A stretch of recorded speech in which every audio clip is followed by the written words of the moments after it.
ክሪስ ሮክ ኣብ ድራማ ብሓፈሻ ኣብ ኮሜድያዊ ድራማ ከዓ ብፍላይ ተጠቃሲ ስም ካብ ዘጥርዩ ስነ ጥበበኛታት ዓለምና ሓደ እዩ። ስነ ጥበበኛ ክሪስ ሮክ ኣብ ደቡባዊ ካሮላይና ኣሜሪካ ብ7 ለካቲት 1965 ተወልደ። ኣብ ኣካዳሚ ትምህርቲ ምስጉን ዝነበረ ክሪስ ሮክ ተምሃራይ ኣብ ዝነበረሉ እዋን ከቢድ ብድሆ ዝኾኖ ዓሌታውነት እዩ ነይሩ።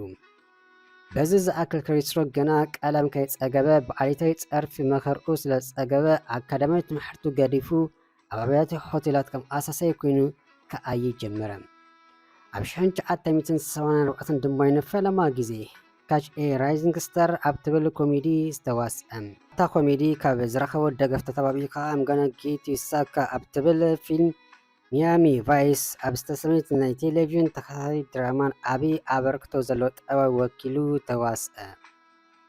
ክሪስ ሮክ ነተን ክልተ ፊልምታት ምስኣየ ካብ ተዓዘብትን ስነ ጥበበኛታትን ልዑል ተቐባልነት ረኸበ። ብዝረኣይ ብልጽነት ከዓ ኣብ ፊልም ቤቨርሊ ሂልስ ኮፕ ክዋሳእ በቐ። ንሱ ኣብ 1991 ሳቱርዴይ ናይት ስታር ኣብ ትብል ተከታታሊት ኮሜድያዊት ፊልም ምስ ኣባላቱ ሰርሐ።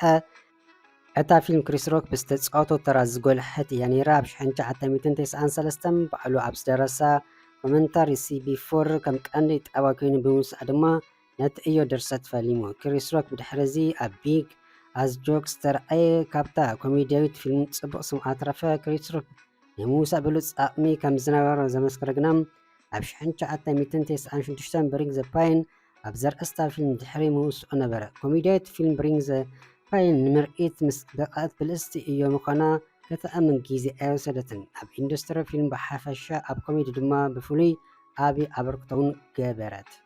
ብኡ ዝኣክል እታ ስራሕ ንክሪስ ሮክ ተሸላሚ ኤሚ ኣዋርድስ ክኸውን ኣብቅዐቱ።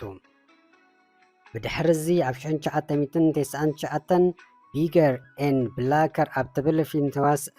5 ዓመት ፀኒሑ ድማ ኣብ ኔቨር ስኬር ተረኣየ። በዘን ክልተ ፊልምታት ተዓዋቲ ግራሚ ኣዋርድ ዝኾነ ክሪስ ሮክ ጎኒ ጎንቲ ናይ ፊልም እዮኡ ንብሉፅ ስራሓቱ ብመልክዕ መፅሓፍ የዳለወ ነበረ። ንተከታታሊ ኮሜድያዊ ስራሓቱን ንሽልማት ዝበቕዐ ፊልምታቱን ኣኻኺቡ ድማ ሓንቲ መፅሓፍ ኣዳለወ። ብድሕሪዚ ክሪስ ሮክ ብ27 መስከረም 2008 ኣብ ዝተዘርግሐት ፊልም ኪል ዘ ሜሰንጀር ብሉፅ ክእለቱ ኣርኢዩ።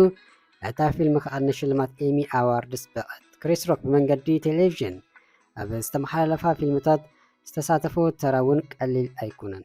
ክሪስ ሮክ ኣብ 2005 ፊልምታት ሓደ ስቴትን ኣይ ቲንክ ኣይ ላቭ ማይ ዋይፍ ብሉፅ ተዋህብኡ ኣንፀባረቐም። ኣይ ቲንክ ኣይ ላቭ ማይ ዋይፍ ብዓለም ፅቡቅ ተቐባልነት ዝረኸበት ፊልም ነበረት። ክሪስ ሮክ ኣብታ ፊልም ብብሉፅነት ኪኖ ምውስኡ ኣላዩን ነበረ። ንሱ ብድሕሪዚ ኤቭሪባዲ ሄትስ ክሪስ ኣብ እትብል ኮሜዲ ተዋስአም።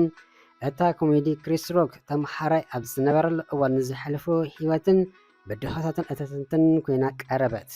ንኣሌታውነት ዝምልከት ገለ ሕቶታት ኣለዓለት።